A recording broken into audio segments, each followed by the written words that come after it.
We are on a collision course with destiny. Let not distractions, apologies, gaslighters, or others deflect us from the bigness of what is happening. Take this opportunity to treat this event as opening a framework to situate the past, present, and future into a topological whole.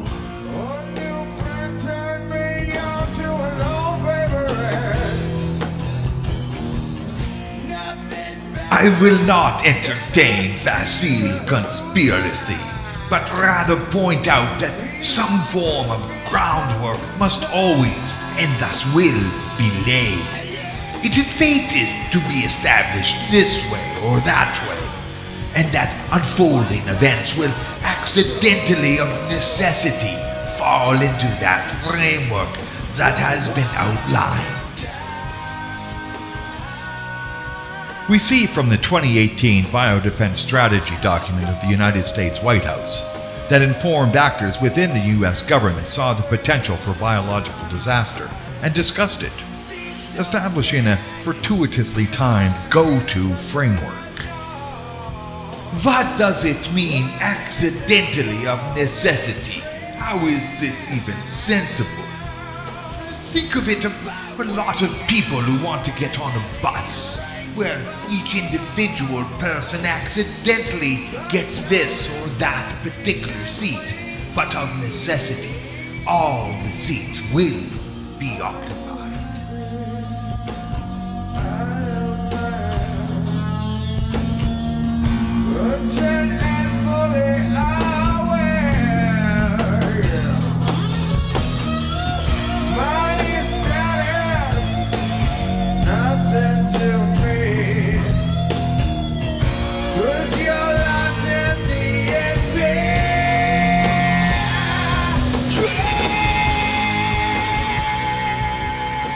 Returning to the Biodefense Strategy document, it is hard at this point in time to judge whether this pandemic is naturally occurring, deliberate, or accidental, and so we must review each and discuss the scenarios that cleave from each of these pathways.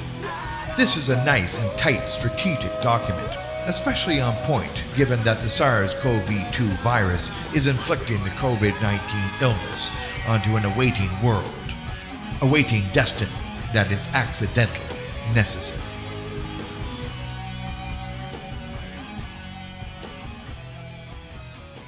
Well, let's begin with the first scenario, scenario A, and there's only one sub-scenario here, so this one's rather easy. It's just, it was created naturally, and okay, what are they saying? They're saying it's going through some other animal maybe, and maybe named it a snake or some other animal.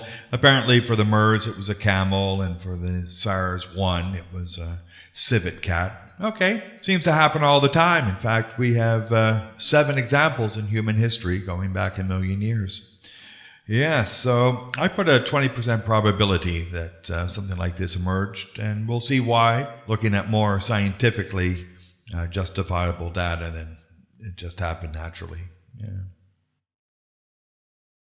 I give the scenario B grouping a much higher probability at 75% likelihood. And this just really means we're in some sort of bizarre biological World War I, in that the virus was purposefully engineered. Now we know that based upon numerous academic papers, and we'll look at some of them, that people do this. They, bioengineer viruses, and they're called chimera viruses or viral chimeras. And that there have been accidental releases of these types of toxins from BSL labs.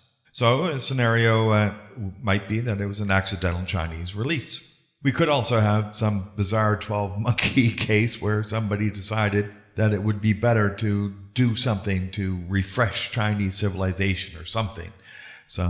And so they released it from the Wuhan lab. It may have been that they sold some animals that they tested on. They apparently do this. This is out there. Then it may be an official policy to remove useless leaders by some, department in the Chinese Communist Party or something. It could be some bizarre unknown Chinese civil war where some factions want to take out other factions by creating a destabilizing situation.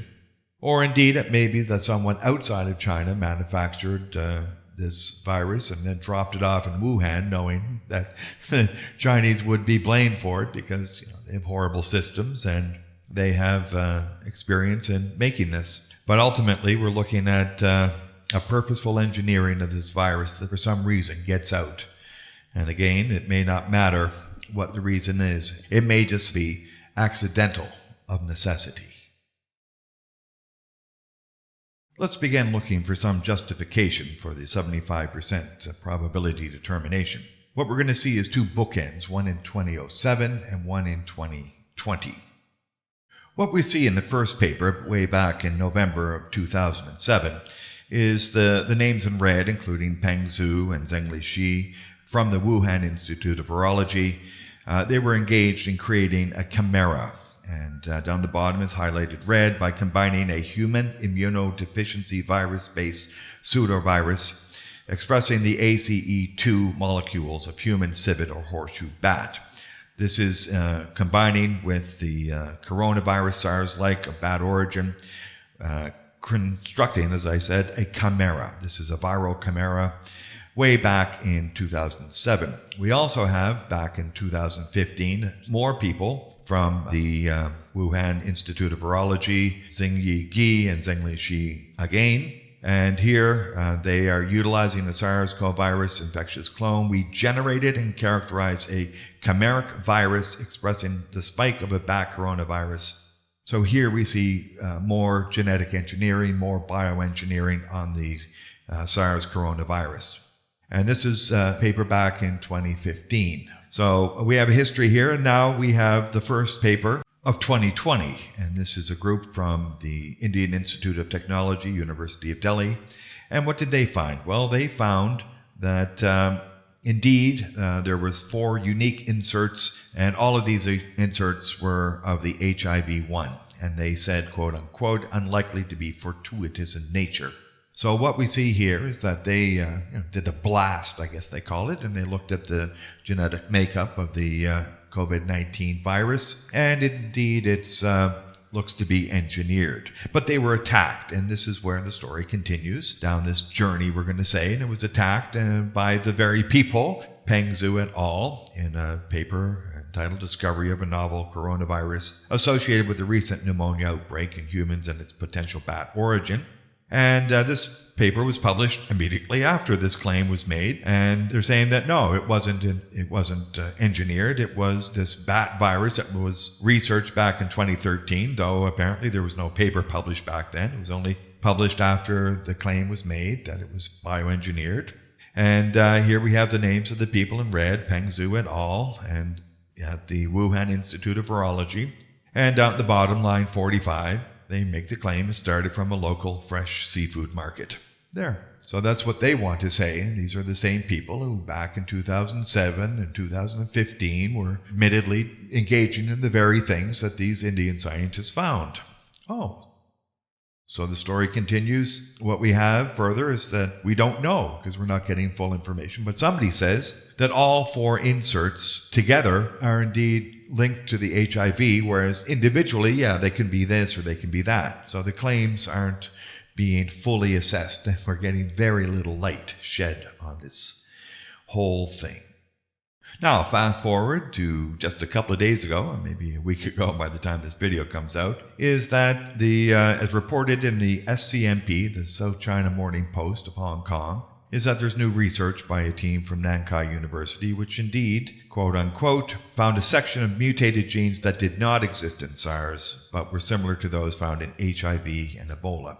So here we have confirmation of what the Indian team found, is that it was engineered. We have this odd insert section, a mutated section that nobody can seem to explain naturally, except apparently the team from the Wuhan Institute of Virology, who with great experience in inserting HIV into SARS coronavirus, says no, it didn't happen in this case, despite what this team from India said and this other team from Nankai found.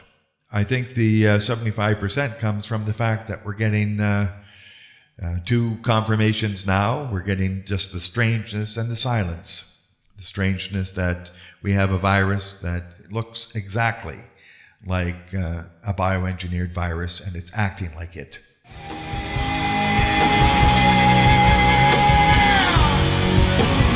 What's my drug of choice? Well, what have you got?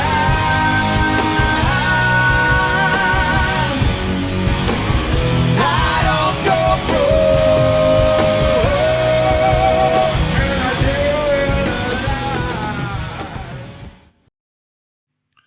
Now is when it gets interesting. We are moving into now scenario C, the group of scenario C, which I give a 4.8% probability. And scenario C doesn't require acceptance of any of either A or B, but one or the other. So it's either natural or it's created. And then we move into scenario C, which is a non-sentience design that just in the happening that eventually, if you build BSL-4 labs and then you input money and investment, eventually someone's going to make a chimeric virus that is going to spread and be unstoppable to some extent and take out some proportion of the planet.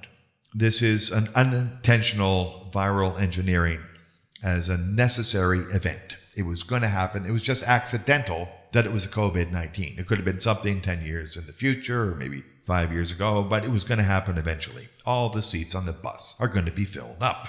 And that this emergent property of reality will have spin-off effects, scenarios of maybe it's needed to refresh the tree of liberty by the blood of patriots, or maybe it's a scenario of risk and reward that, okay, we're in some reward of understanding viruses by creating chimeric viruses, and that now we get to pay the risk of that information. Or maybe it's self-destruction here and a growth there, or maybe some scenario of systemic tyranny as a spiral of technology. Now we're moving into some type of technological New World Order, Brave New World, 1984, Terminator, the spiral of technology. This is just happening because that's what's going to happen naturally in the biggest sense, whether the virus itself was created naturally or intentionally.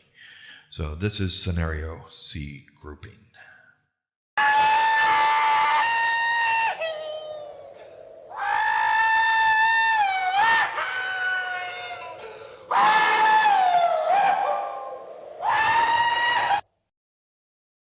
Now we get into scenario D, which is really the interesting stuff. And for this, I give it a 0.2% probability. However, this opens up the possibility for a sentience, that is a consciousness, to direct this force we are seeing, this bigness, either knowingly with a plan or just generally with a mere outline of some intended goal.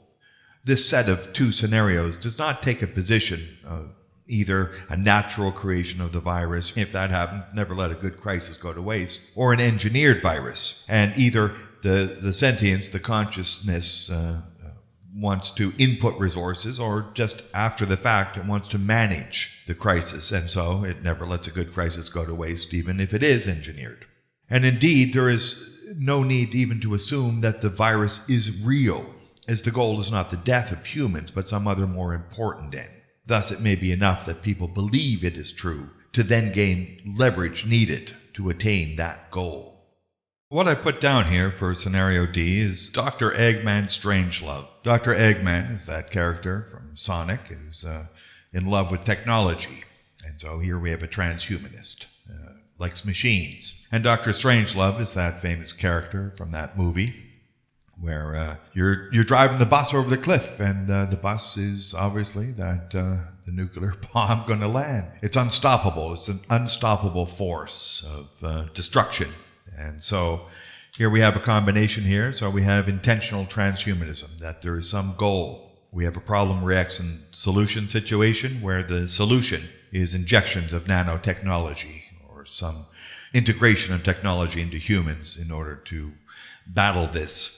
Some of this goes to the 14% reinfection rate. Just consider the long-term implications of if you're an adult, and adults show the symptoms, kids apparently don't. So eventually with a reinfection rate and people dying at a certain percentage, over time, there's 0 adults left.